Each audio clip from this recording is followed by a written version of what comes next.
3 years ago, an accident took away my legs, my independence, and nearly shattered my will to go on.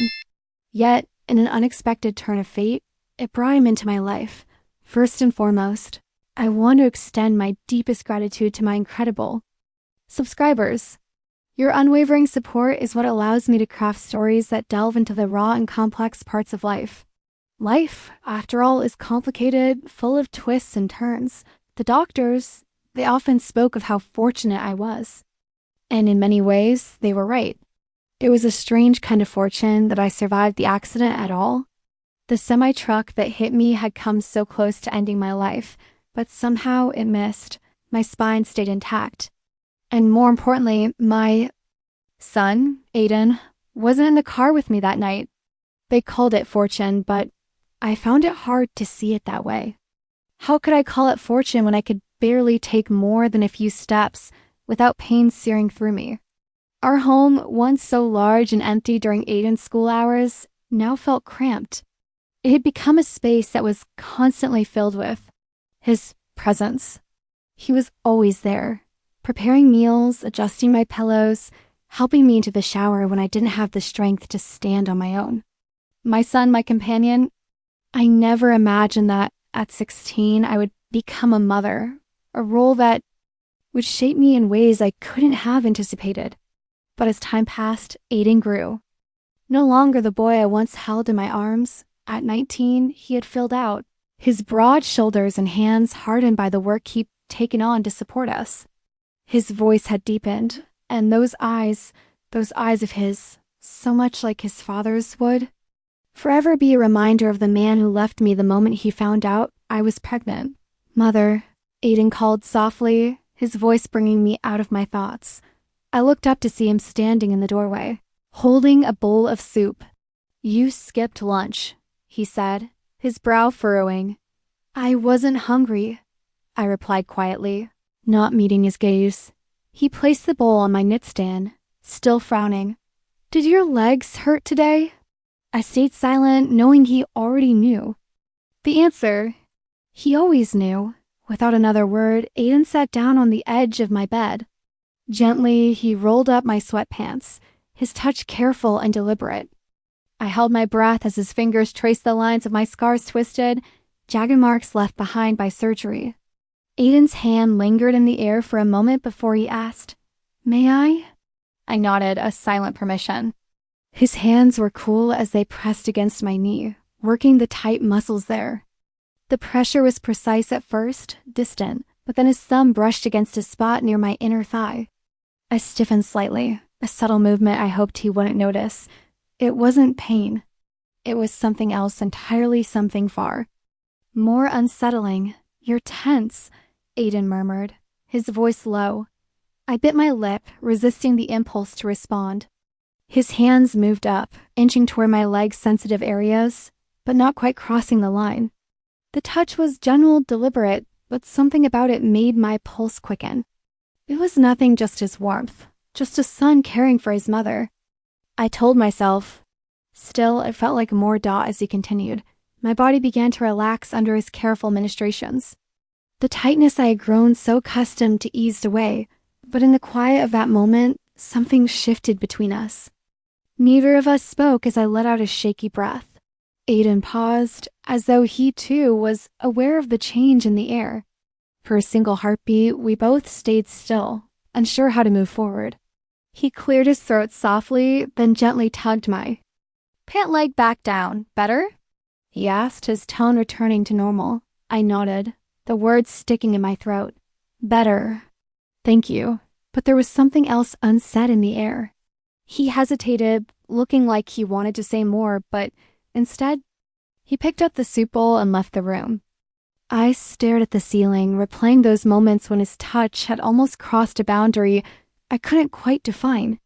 For the first time in years, I felt something I hadn't allowed myself to feel in a long time: comfort. Real comfort. The next morning, the sunlight streamed through the window, too bright, too cheery for the chaos swirling in my mind. Sleep had been fleeting, always interrupted by thoughts of his hands warm, calloused, lingering. I kept telling myself it was nothing more than a mother's natural dependency on her son's help, but there was a part of me that wasn't so sure. I could still feel the imprint of his touch, the warmth of his skin against mine, igniting a strange, unfamiliar sensation. A creak down the hallway broke my thoughts. I quickly pulled the blanket up to my chest, hiding the unease I felt from the world. Aiden's silhouette appeared in the doorway, his tired voice carrying through the hallway. "You're up early," he said, rubbing his eyes. A tattoo coiled. Over his ribs, a piece of art he'd gotten the year before without asking me. It was a strange feeling, watching him grow into a man, a feeling that was bittersweet. I forced myself to look away. He sighed as he walked in, taking his usual seat beside me. Without a word, he pulled the blanket back and rested his hands on my bare calf. The coolness of his fingers sent a shiver through me, but it wasn't the cold that unsettled me. It was the way his fingers pressed into my skin, slow and deliberate, like he was memorizing every contour of my body. "You're tight everywhere," he murmured. I wanted to speak, but I couldn't find the words. The night before, I had convinced myself it was just an accident, nothing more than a son helping his mother. But now, in the light of day, I could no longer ignore the way his touch had felt, the way his thumb had moved with a careful grace, how his hands stayed steady as he held my leg. "Aiden, stop," I whispered, but my voice betrayed me. He didn't pull back. Instead, his voice deepened, something darker in his tone. "You're resisting it, but you're not resisting me." My breath caught as I tried to process what he was saying. I wanted to push him away, to tell him to stop, but something inside me couldn't. The moment my breath caught, his gaze met mine, something had shifted. A sudden knock at the door shattered the tension between us. Aiden recoiled, and I breathed out a shaky sigh. "Expecting anyone?" he asked, and I shook my head. He stood, his muscles taut with uncertainty, and went to answer the door. It was Mrs. Bennett, our curious neighbor, asking if we needed anything from the store. Aiden politely declined, but I couldn't shake the feeling that she knew something was off. As he closed the door and returned, his expression was unreadable. "Do you think she suspects anything?" he asked, his voice tinged with something I couldn't place. I froze, my heart stuttering in my chest. "What do you mean?" He grinned mischievously. "She's wondering if we've returned her casserole dish from last month." I managed a nervous laugh, though my hands trembled. For a brief, wild moment, I thought he was talking about us, about the way things had changed between us. That night, the storm outside raged with a fury that matched the tension in the air. The rain pummeled the windows, and the lights flickered out, leaving us in complete darkness. Aiden lit the candles, the soft light casting shadows over his face. He sat next to me on the couch, so close that I could feel his warmth seeping into me. "Are you cold?" he asked, though I knew it wasn't the chill in the air that had me on edge. "Not at all," I replied, though the answer wasn't the truth. He draped a blanket over us both, and our legs brushed against each other beneath it.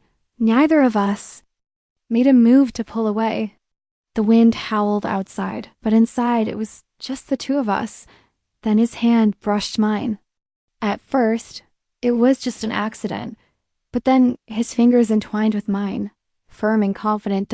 It wasn't something I could easily ignore. I should have pulled away, but I didn't.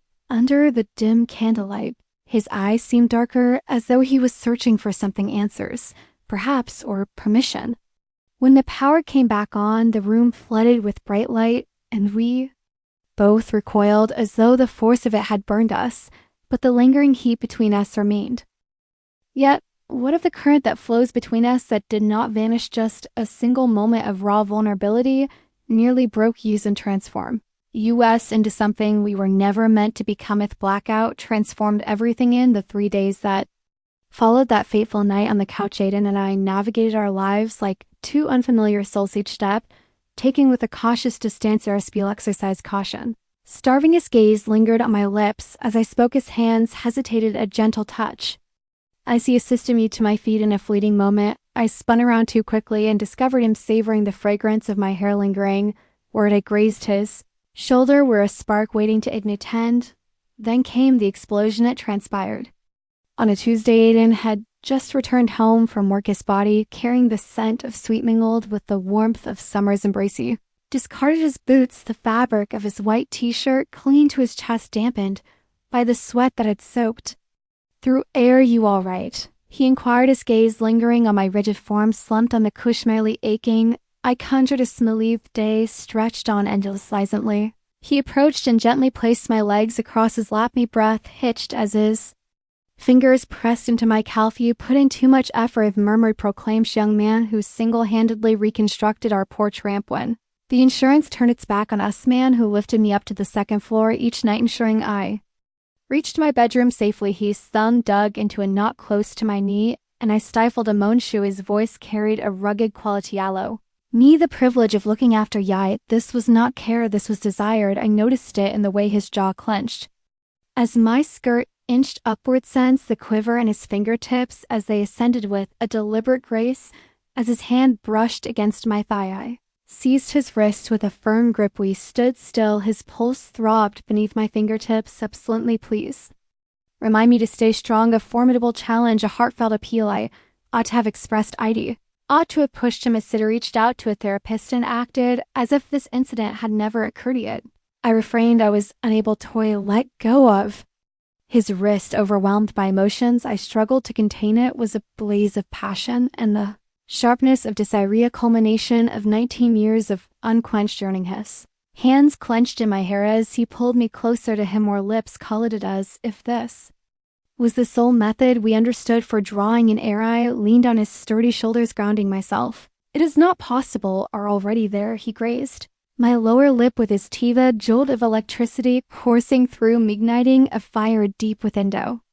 "You sense that we are that, and by all that is holy," I truly felt it, the firm pressure of his body against my hip, me body arched toward him, reminiscent of a flower reaching for the sun. This was incorrect, utterly misguided, yet my thoughts were consumed by a singular desire for more. Never quite reached the bedroom. Maiden helped me adjust on the couch, making sure I was sitting comfortably as I tugged at his shirt with desperate fingers. Fabric ripped at the collar, yet neither of us seemed to mind.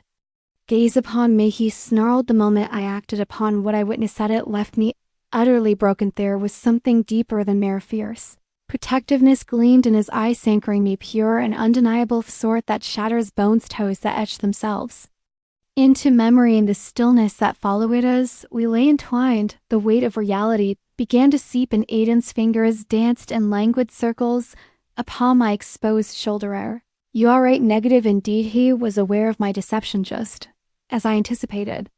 Felt no remorse when he finally uttered another word. His voice was so soft that I nearly overlooked ID. "Always wanted to protect you. Even when I was young, my stomach plummeted." This indicated that it was no mere accident. It was destined to happen, certain. Silences resonate more profoundly than any spoken phrase. If morning arrived piercingly bright and unyieldingly sharp, I rose before Aiden did. The burden of our actions bore down on metal table, and heavy the sheets retained to Senate was a blend of perspiration and wood shavings infused with an essence that was undeniably masculine to me. "Child, my beloved, oh, what have we wrought?" discovered me in the kitchen, lost in thought as I gazed vacantly at the coffee maker gratings. He murmured, his voice thick with the remnants of sleep. I found it impossible to meet his gaze. I found it unbearable to witness the softness reflected in his gazebo. Softness that was never meant to exist. Mother, a gentle touch upon my shoulder. Cozy, known incorrect. I recoiled. The pain that flickered in his eyes pierced more profoundly than the sharpest blade do. Drifted through the day, circling one another like celestial bodies in a vast expanse of him. He attempted to capture my attention, his fingers grazing against mine. Each time he handed me something, I with each soft thank you the walls of the building reset it kindly.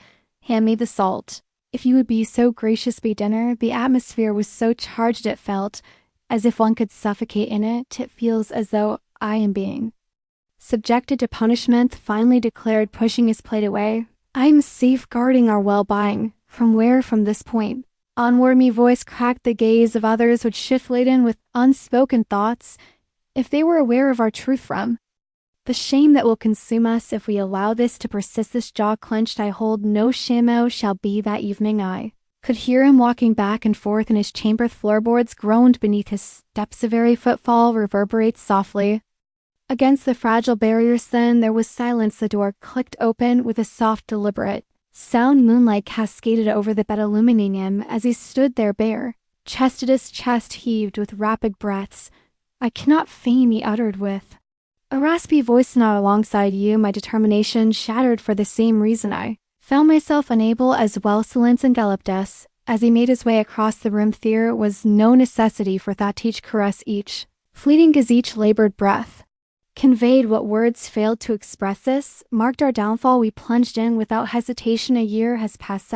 The neighbors continue to discuss the bond we share. What a devoted son, Mrs. Bennet remarks at the grocery store, consistently showing remarkable devotion to his mother. Offer a courteous smile, lightly shifting the newest simple silver ring, a reminder of the resilience we built together, one that goes unchallenged. For single mothers rarely find their way back to the altar. The Edens fingers intertwine with mine as we make our way to the carno. One gives it a second glance. One is aware, and that is precisely how we prefer Iden. So the story unfolds, awaiting its next chapter.